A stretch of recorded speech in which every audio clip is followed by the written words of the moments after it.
एक टिप्पणी से इस कवि सम्मेलन को शुरू करना चाहता हूँ। आपके भीतर का आह्लाद उन्माद उठे तो मुझे सूचित करना कि आप कवि सम्मेलन सुनने आए हैं या सिर्फ मेला देखने आए हैं। एक पहली टिप्पणी आपने पकड़ ली तो कवि सम्मेलन चलेगा, वरना एक औपचारिकता पूरी होगी।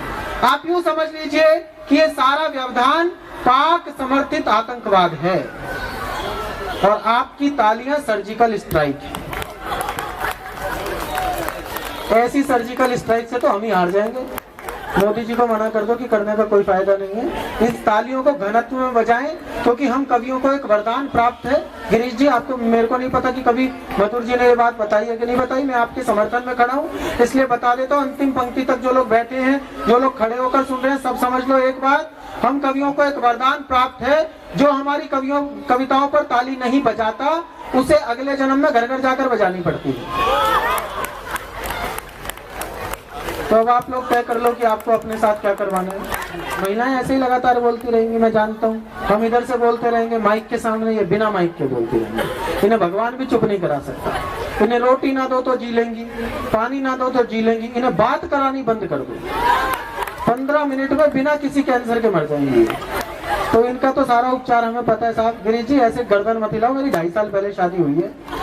2.5 साल में उसने मुझे इतना ज्ञान दे दिया जो ऋषियों को करोड़ों जन्मों की तपस्या के बाद प्राप्त नहीं हुआ।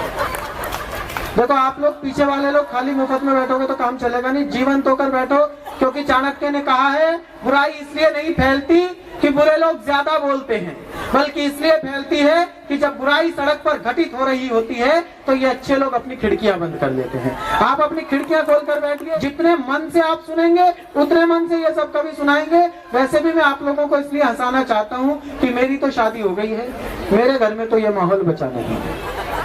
जब जनता में किसी को हंसते देखता हूँ तो लगता है कि दुनिया में अभी हंसी बाकी है। बारीक बात कर रहा हूँ आप लोगों में, कसम है। जिसको बात समझ आ जाए वो ताली बजा देना, जिसे नहीं समझ आए कल सिद्धार्थ एक्सटेंशन चौक पर खड़े होकर बजा लेना। फिर जो आपके साथ घटित हो वो आप भुगतना। मेरी नई नई शादी हुई, मैंने यूसुफ भारद्वाज जी को फोन किया। बहुत बारीक बात कर रहा हूँ, जब इससे मुझे पता लग जाएगा कहाँ कहाँ समझदार लोग बैठे हैं। मेरी नई नई शादी में मैंने यूसुफ भारद्वाज जी को फोन किया। मैंने कहा, दादा मुझे कोई ऐसी टेक्निक बता दो कि मैं अपनी बीवी का जन्मदिन कभी ना भूलूं। बोले, एक बार भूल जा। दरअसल क्या है साहब, इतनी लंबी लंबी कविताएं सुनाने की जरूरत नहीं होती, इतने समय काम हो जाता है। बहुत छोटी सी कविता तुलसीदास जी ने इतनी मोटी मानस लिखी, अपन इतने समय काम चलाते। बनिए आदमी है, बनिए, ज्यादा खर्चा कर नहीं सकते। 6 पंक्ति में पूरी रामायण सुना दो। हमारे बुजुर्ग सुनाया करते थे बचपन में, जब गांव में निक्कर पहनकर घूमते थे।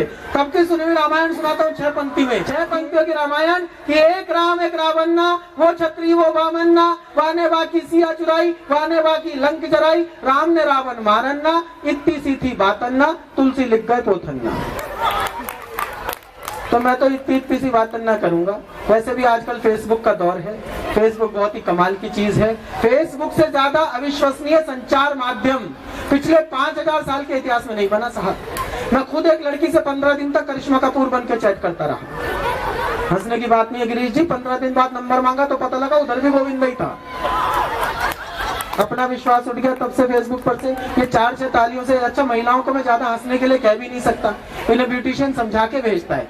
बहन जी, ज्यादा मुंह फाड़ के हंसोगे तो चेहरे के पीओपी की हमारी कोई गारंटी नहीं है। तो ये आत्मरक्षा में ऐसी है, मैं समझ सकता हूँ। इतनी ही हंसेंगी, थोड़ी सी स्माइल कर दे, उसी पे बहुत मानना चाहिए। महिलाएं बहुत ही समझदार होती हैं साहब। पिछले दिनों मेरा जन्मदिन आया तो मेरी पत्नी ने आके मुझसे पूछा, जानू मैं तुम्हें बर्थडे पर क्या गिफ्ट दूं? मैं कहा, तू मेरी बात सुन लिया कर, घर में हंस बोल कर रह लिया कर, कभी ये मेहमान आ जाए तो इनकी इज्जत कर लिया कर, इतना बहुत है। अगली ने 2 मिनट तो सोचा जी, फिर बोली ना मैं तो गिफ्ट ही दूंगी। गिफ्ट से ही काम चल रहा है साहब। वो ही करती है जो वो कराना चाहती है। अच्छा, आदमी अपने कलेश फिर भी झेल ले। जब बड़े बुजुर्ग घर आ जाते तो कलेश बढ़ जाते हैं भाई साहब। पिछले दिनों यूसुफ जी घर आए, मैं अपनी पत्नी के साथ खड़ा था, देखकर भावुक हो गए। बोले, चिराग जैन तुम्हारी जोड़ी तो राम सीता जैसी है। मैं कहा, जी खाक राम सीता जैसी है, ना ये धरती में समाप्ति ना इसे कोई ठाके ले जाता। तो हम अपने कष्टों को जानते हैं जी, कैसे झेला जाए। अच्छा, ये मैं कैमरे के सामने बोल रहा हूँ महिलाओं के बारे में ये बातें। मैं जानता हूँ आप में से कोई भी रिकॉर्ड करके कल मुझे महिला आयोग में तलब कर सकता है, इसलिए मैं तार्किक बातें करता हूँ। जिन बातों का तब आइए भाई साहब, आप HDFC से हैं, मेरा कोई अकाउंट नहीं है, क्रेडिट दे दोगे तो मेरे को बैठ जाओ। अच्छा, ये बिना अकाउंट के भी दे सकते हैं। दिन में एक बहुत सुंदर सी महिला फोन करके कहती है, सर आप लोन लीजिए, इंटरेस्ट कम आ रहा है। मैं उससे कहता हूँ तुम तो बोलते रहिए, मुझे बहुत आ रहा है। तो अपने को तो इसी में आता रहता है भाई, ये तो लोग देते रहते हैं। आइए, दरअसल क्या है, महिलाओं के बारे में जो बोलो वो तार्किक बोलो, क्योंकि आजकल पुरुषों का कोई रखवाला नहीं है। जो है धरती इन्हीं की है।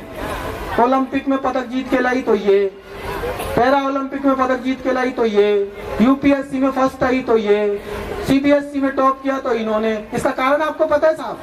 हाँ देखो कैसी राजी हो रही है अपने आप पर। ये है, अपने आप पर ही ताली बजा सकती हैं। इसका सिर्फ एक कारण है साहब, हम पुरुषों ने ये सब मेहनत करनी क्यों बंद कर दी? क्योंकि मोदी जी ने सारी योजनाएं चला रखी है, बेटी बचाओ बेटी पढ़ाओ। जब सारा पैसा इन्हीं पे फूंकना है तो मेहनत भी क्यों करें?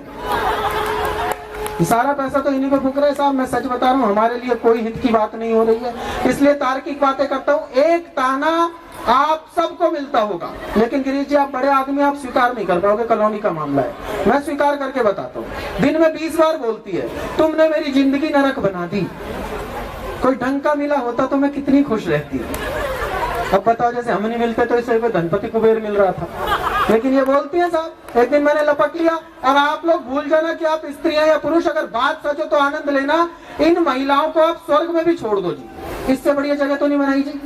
वहां पे इनकी कोई सहेली मिल जाए। पहला संवाद क्या होगा? अप्सरा को देखा, देखो ड्रेसिंग सेंस नहीं, कैसे कैसे कपड़े पहन के आती है। एक हम साहब, हमें आप नरक में भी छोड़ दो, वहाँ हमारा कोई दोस्त मिल जाए, एक ही बात पूछेगा, यमराज की बेटी देखी? अच्छा, महिलाओं से उम्मीद भी नहीं कर सकते ये तालियां बजाएंगी। मैं सच बता रहा हूँ गिरीश जी, बहुत ही कैलकुलेटिव माइंड की होती है, गजब। आप इनके स्टाइल देखिए, सबकी एक की साड़ी दूसरे से नहीं मिल सकती,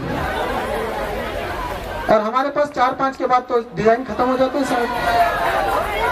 काफी होनहार बच्चे इकट्ठे कर रखे हैं आपने। मैं साहब बताऊं, हम पुरुष सादा जीवन, गिरीश जी आप हाथ मत जोड़ो, मैं ही बराबर करके जाऊंगा।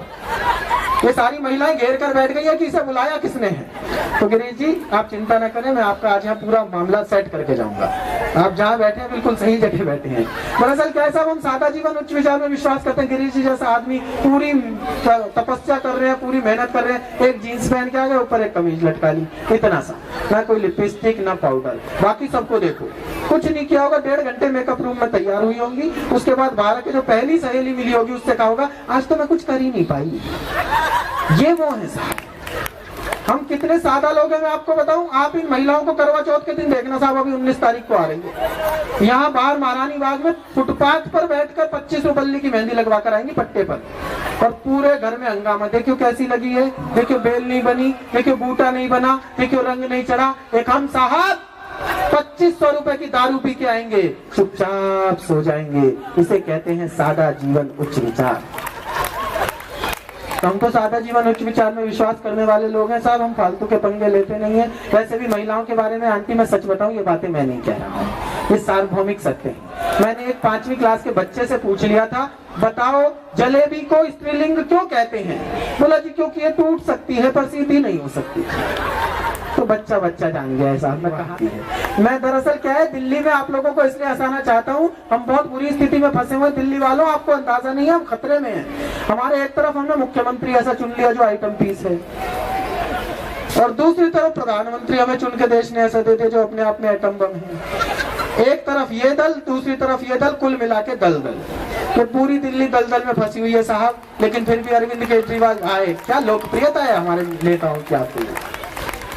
सच बता रहा हूँ साहब, अरविंद केजरीवाल जैसा आदमी पूरी दुनिया को नहीं मिल सकता मुख्यमंत्री के रूप में। किस चीज का क्या उपयोग करना है सिर्फ वो आदमी जानता है। पिछले दिनों बहुत हल्ला मचा कि सारे पुरस्कार महिलाएं जीत रही हैं, सारे अवार्ड लड़कियां जीत रही हैं। तो अरविंद केजरीवाल का बयान आया, बोले मैं भी महिला ही बनना चाहता था पर ये मोदी जी ने बनने नहीं दिया।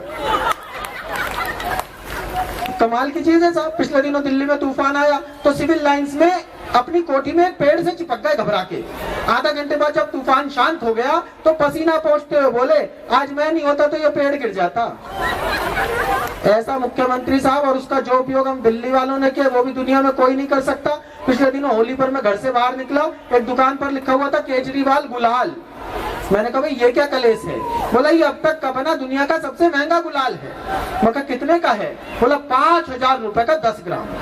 मैंने कहा ऐसा इसमें क्या खास है जो 5000 रुपए का 10 ग्राम बेच रहा है? बात समझ आ जाए तो पहले से अंतिम श्रोता तक अपनी राजनीतिक चेतना का परिचय देना। मैंने कहा ऐसा इसमें क्या खास है जो 5,000 रुपए का 10 ग्राम बेच रहा है? बोला कुछ नहीं साहब, एक बार लगा दो, हर 10 मिनट में रंग बदल लेता है।